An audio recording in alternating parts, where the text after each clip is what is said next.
Évangile de Jésus-Christ selon saint Matthieu. En ce temps-là, Jésus fut conduit au désert par l'Esprit pour être tenté par le diable. Après avoir jeûné 40 jours et 40 nuits, il eut faim.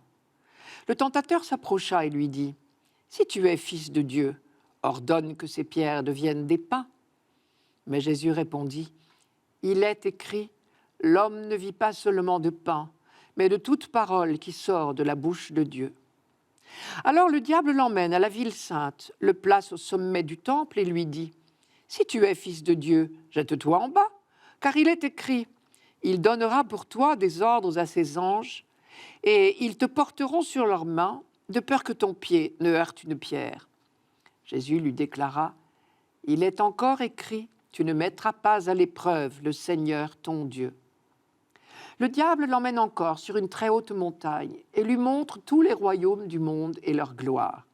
Il lui dit : « Tout cela, je te le donnerai, si tombant à mes pieds, tu te prosternes devant moi. » Alors Jésus lui dit : « Arrière, Satan, car il est écrit : c'est le Seigneur ton Dieu que tu adoreras, à lui seul tu rendras un culte. » Alors le diable le quitte. Et voici que des anges s'approchèrent et ils le servaient.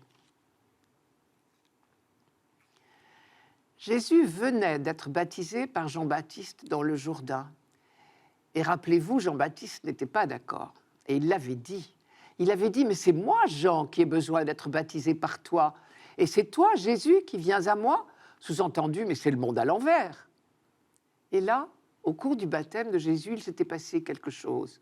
Je cite : « Dès qu'il fut baptisé, Jésus sortit de l'eau. Voici que les cieux s'ouvrirent, et il vit l'Esprit de Dieu descendre comme une colombe et venir sur lui.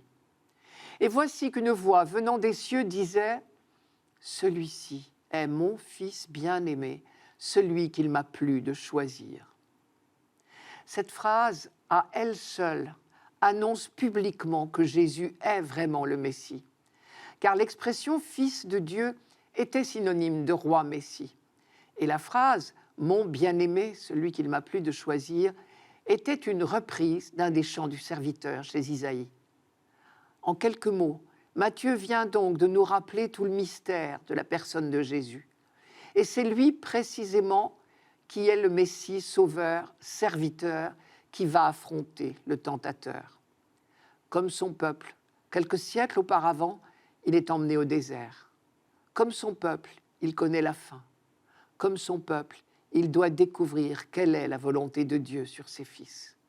Comme son peuple, il doit choisir devant qui se prosterner.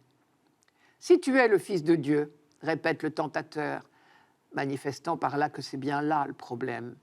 Et Jésus y a été affronté, pas seulement 3 fois, mais tout au long de sa vie terrestre.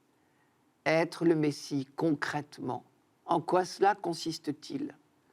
La question prend diverses formes. Est-ce de résoudre les problèmes des hommes à coups de miracles, comme changer des pierres en pain ? Est-ce provoquer Dieu pour vérifier ses promesses, en se jetant du haut du temple, par exemple, car le psaume 90 promettait que Dieu secourrait son Messie ? Est-ce posséder le monde, dominer, régner à n'importe quel prix, quitte à adorer n'importe quelle idole, quitte même à n'être plus fils ? Car je remarque que la 3e fois, le tentateur ne répète plus « si tu es fils de Dieu ». Le comble de ces tentations, c'est qu'elles visent des promesses de Dieu. Elles ne promettent rien d'autre que ce que Dieu lui-même a promis à son Messie.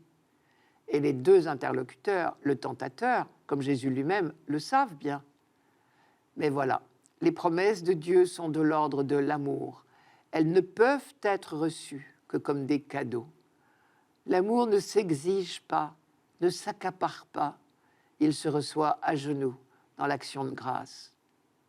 Au fond, il se passe la même chose qu'au jardin de la Genèse. Adam sait, et il a raison, qu'il est créé pour être roi, pour être libre, pour être maître de la création.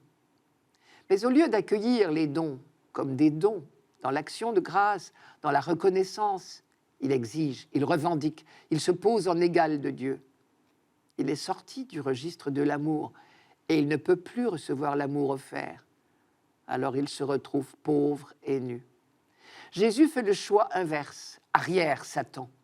Comme il le dira une fois à Pierre, tes pensées sont des pensées à la manière d'Adam, tes vues ne sont pas celles de Dieu, mais celles des hommes. D'ailleurs, plusieurs fois dans ce texte, Matthieu a appelé le tentateur du nom de diable, en grec le diabolos, ce qui veut dire celui qui divise.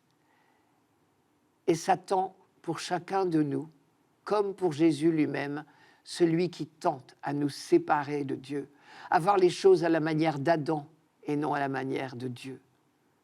Au passage, je remarque que tout est dans le regard. Celui d'Adam est faussé. Et au contraire, pour garder le regard clair, Jésus scrute la parole de Dieu.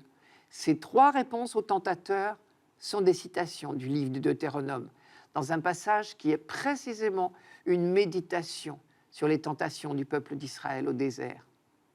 Alors, précise Matthieu, le diable, le diviseur, quitte Jésus. Il n'a pas réussi à diviser, à détourner le cœur du Fils. Cela fait irrésistiblement penser à la phrase de Saint Jean dans le prologue de l'Évangile. Je la cite. « Au commencement était le Verbe, et le Verbe était tourné vers Dieu. » Prostontheon en grec.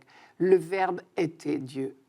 Le diable n'a pas réussi à détourner le cœur du Fils, et celui est alors tout disponible pour accueillir les dons de Dieu.